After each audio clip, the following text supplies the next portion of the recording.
Leksiyalarımızı davamlaştırmaz, hürmetlik vatandaşlar. Bugünkü islaha 2021 yıl 1. ayının 13. günü.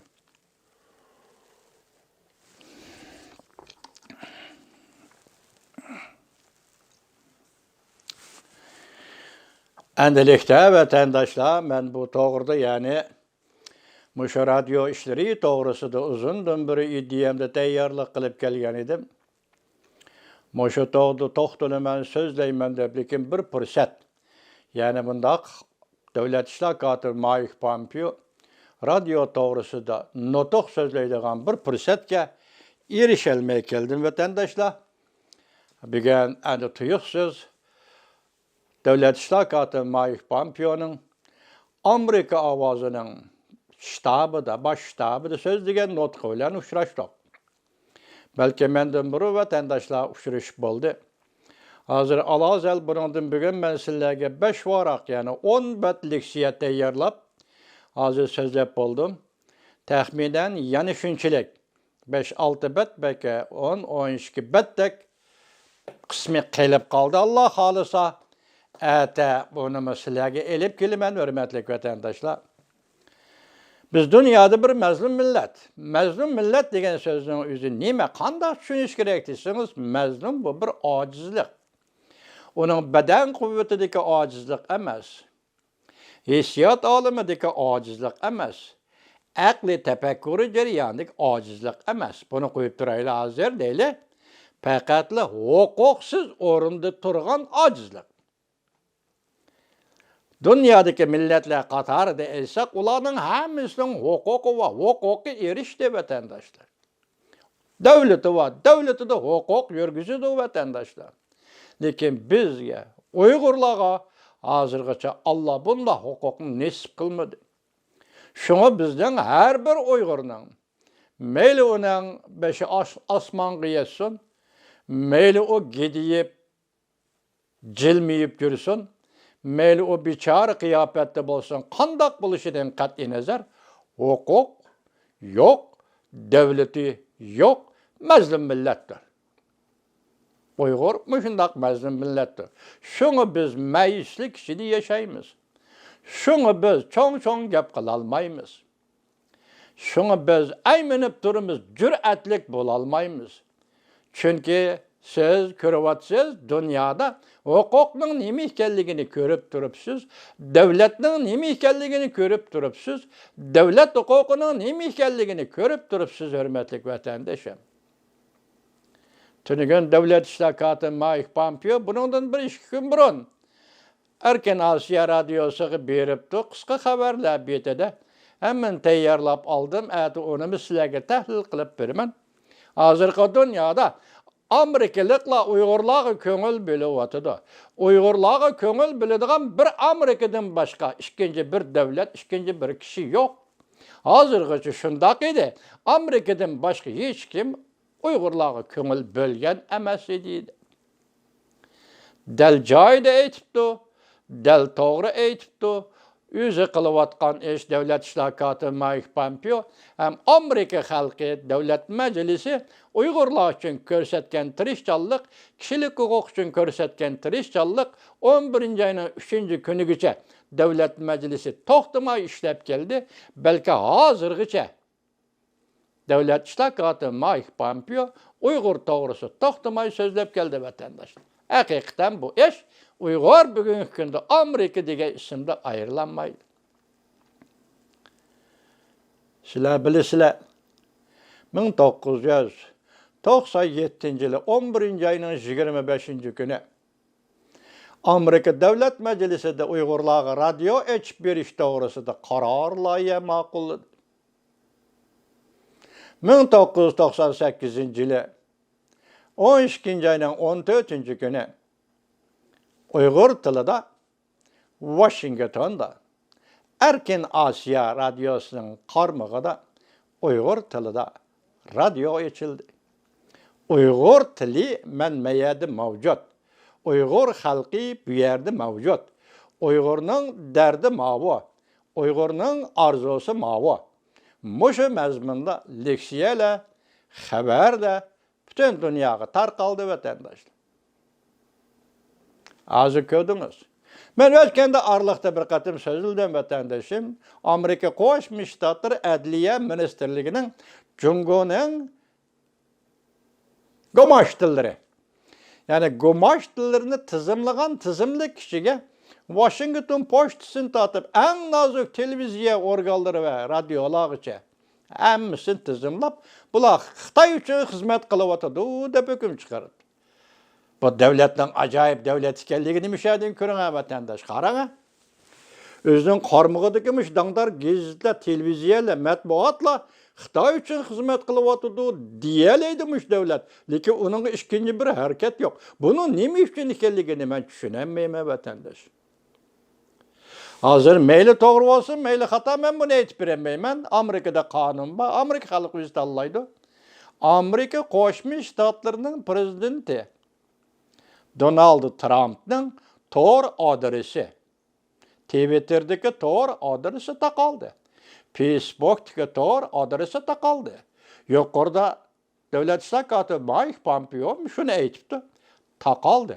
Bu hozirgi zamanda, ya'ni 21-asrning 20-yillarida Amerikadagi bir demokratik davlatda yuz berdi vatandoshlar.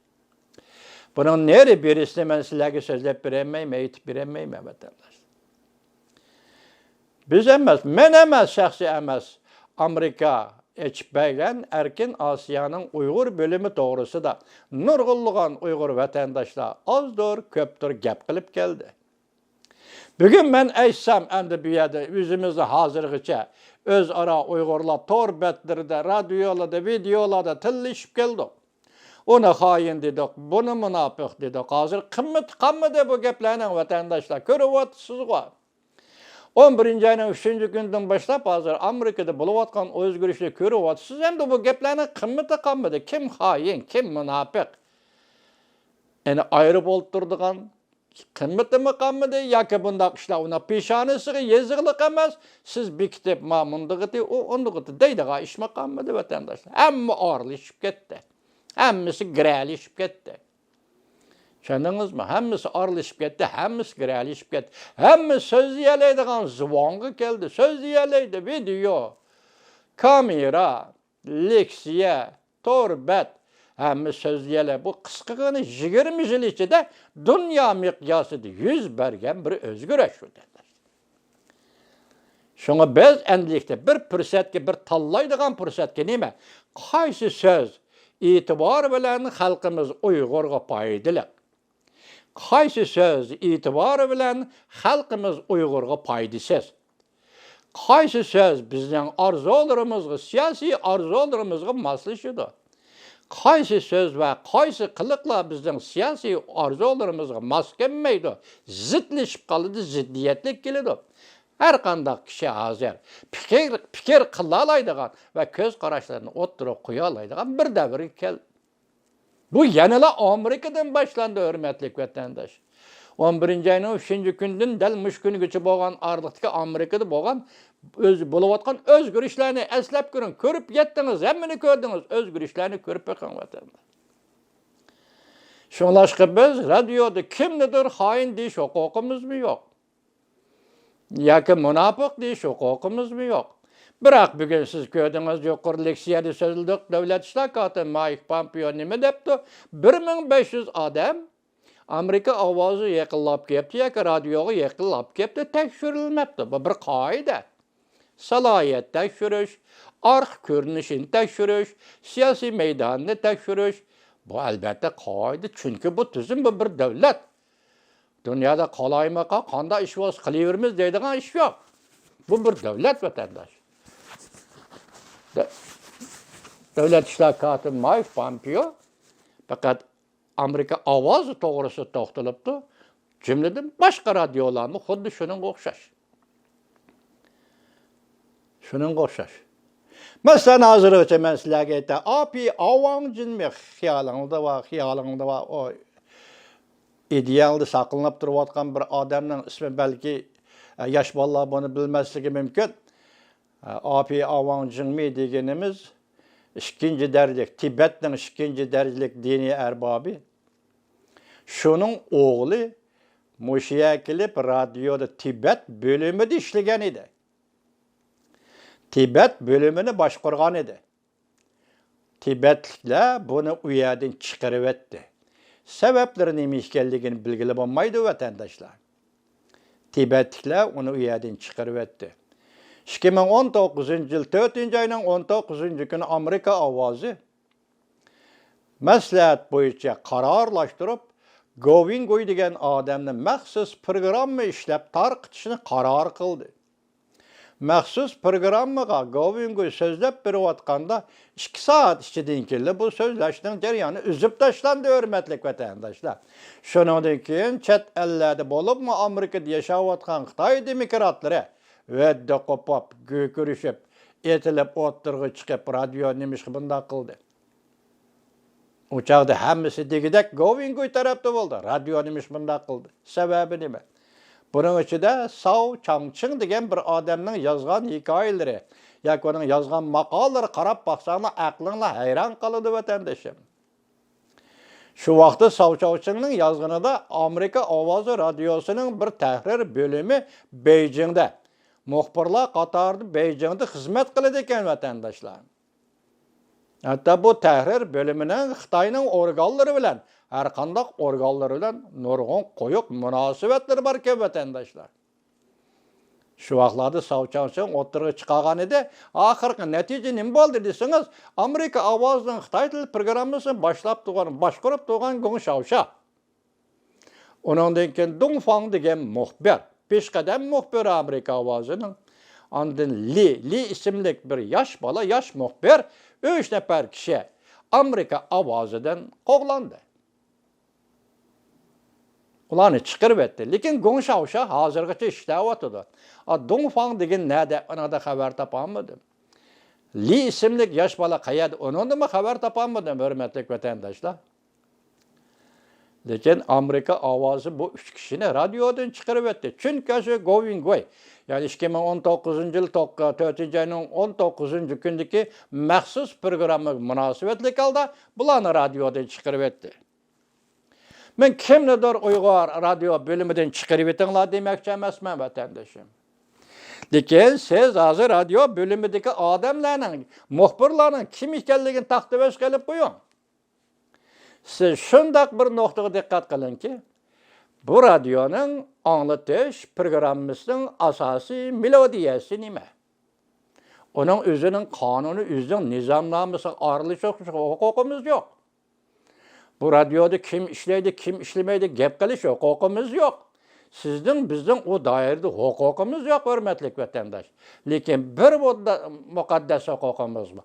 Alloh bizga bergan muqaddas huquqimiz bor. Yuqorida davlat shakoti debdi, bizning davlatimiz mushundaq tartib olg'ili bo'lmaydigan huquqlarni bilish va tushunish asosi qurilgan.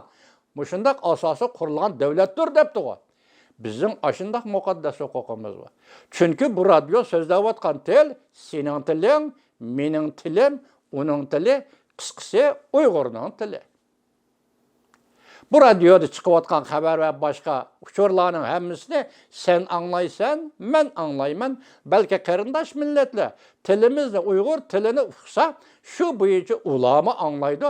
Shuni o radio so'zlaydi, anglaydigan obyekt bas. Shunga bu to'g'rida biz radio to'g'risida gap qilishga, radioning ishlayotgan mazmunlari to'g'risida gap qilishga huquqli.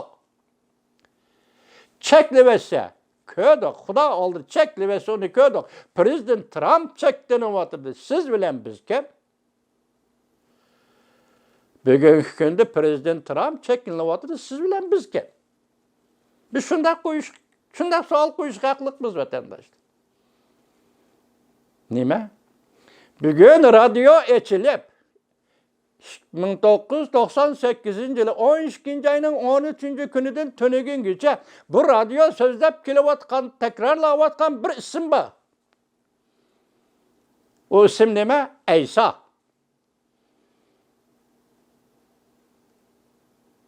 Biz 20 yıldan beri tekrarlavatkan bir isim var. İsa.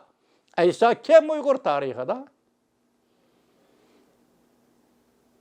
İsa'ga beraber kilediğen, İsa'dan eşip düşüdüğen, Ablat Abdurşit reisni, İsmail Tilvaldi reisni, İsmail Ahmet reisni, Ablat Abdurşit reisni bir qatam bu radyoda anlatıp baktın mı? Eysa Gomin'dan Xitaylar işledi. Yukarıda komünist Xitaylar işledi. Bir qatam anlatıp baktın mı radyoda? Hoşamet kılıp baktın mı? Çapının peşini götürüp baktın mı? Nemişki Gomin'dan davrıdaki Eysa. Yani vatan setiş degende iki qitim kurulgan devletke karşı durgan münafıkni 20 yıl anlattığın radyoda. Amerika belgilep verdi mi? Ya ki Xi Jinping. Cumhurbaşkanı Merkezi Komitet belgilep verdi mi sana? Devamını anlayış hürmetlik vatandaş.